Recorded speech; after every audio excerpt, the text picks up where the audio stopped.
5 கோடி ரூபாய் மதிப்பிலான போதைப் பொருட்களை அடித்த மாநில போதைப் பொருள் தடுப்பு நுண்ணறிவு போலீசார் இது தொடர்பான அண்மை செய்தியை பார்த்து வருகிறோம். 428 வழக்குகளில் கைப்பற்றப்பட்ட 4727.971 கிலோ கஞ்சாவும் மற்றும் 1.5 கிலோ ஹான்ஸ் போன்ற புகையிலை பொருட்களும் தீயில் இட்டு எரிக்கப்பட்டிருக்கின்றன. இது தொடர்பான அண்மை செய்தியை பார்த்து வருகிறோம். 5 கோடி ரூபாய் மதிப்பிலான போதைப் பொருட்களை அழித்த மாநில போதைப் பொருள் தடுப்பு நுண்ணறிவு பிரிவு போலீசார் 428 வழக்குகளில் கைப்பற்றப்பட்ட போதைப் பொருட்கள் தீயில் இட்டு அடிக்கப்பட்டன.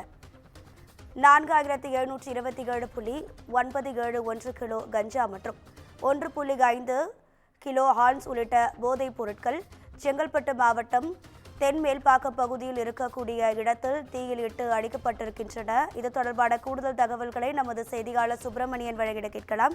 சுப்பிரமணியன், வணக்கம். உங்க விரிவான தகவல். தமிழகத்தில் போதைப் பொருள் நடமாட்டத்தை தடுப்பதற்காக மாநில போதைப் பொருள் தடுப்பு பிரிவு நுண்ணறிவு பிரிவு போலீசார் தீவிரமாக ஈடுபட்டு வருகிறார்கள்.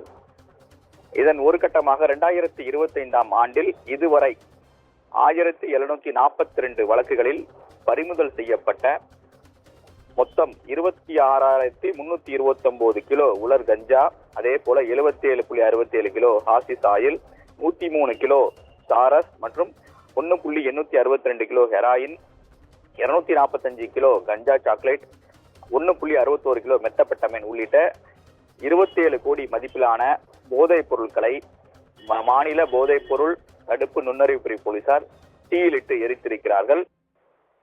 அது மட்டுமல்லாமல் ஒவ்வொரு மாவட்டங்களிலும் போதைப் பொருளை தடுப்பதற்காக மாநில போதைப் பொருள் தடுப்பு நுண்ணறிவு போலீசார் பல்வேறு கட்ட கண்காணிப்பு மற்றும் தீவிர சோதனைகளும் ஈடுபட்டு வருகிறார்கள். அதன் ஒரு கட்டமாகத்தான் பறிமுதல் செய்யப்பட்ட இந்த போதைப் பொருட்கள் அனைத்தும் தீயிலிட்டு அளிக்கப்பட்டு இருக்கிறது.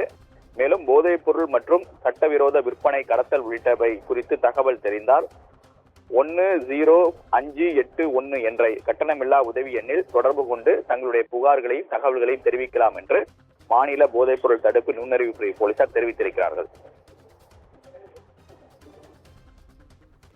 உங்க தகவல்களுக்கு நன்றி சுப்பிரமணியன்.